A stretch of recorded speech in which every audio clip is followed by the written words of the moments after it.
Aizvakar saņēmu negaidītu zvanu no savas tantes Elzas.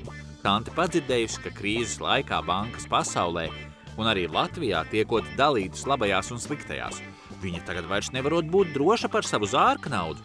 Ja nu tā viņai nezinot nonāk kādā sliktajā bankā, un kāpēc vispār tādām sliktām bankām jāļauj strādāt? Tante uzvilkās ar vien vairāk. Ar tikai mieru atbildēja tantei par savu naudu, tev nav jāsatraucas. Pirmkārt, Latvijā sadalīja tikai vienu banku, un noguldītāju nauda ir pilnīgā drošībā, jo visas šīs bankas noguldījumi nonāca tā sauktajā labajā bankā. Otrkārt, sliktās bankas nemaz nav tik sliktas.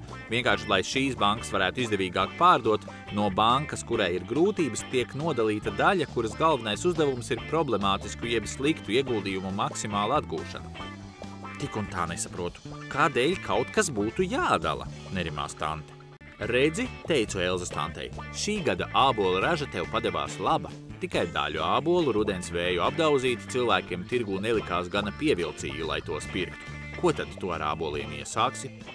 Nu, apdomājās tante, tos nesmukākos atlasīju atsevišķi. Smuki ābolu tirgu aizgāja par labu cenu, bet pārējos pārdevu uzpircējam sulas spiešanai, un visi bija apmierināti. Nu, vai saskati līdzību? Jautāja sirmajai kundzei. Nevar būt, ka banku lietas ir tikpat vienkāršas kā ābolu raža, neticīgi ievaicājās Elza. Nav gan, piekritu, bet ir reizes, kad izdevīgāk ir lietas pārdot atsevišķi. Ir noteikts, ka Citadele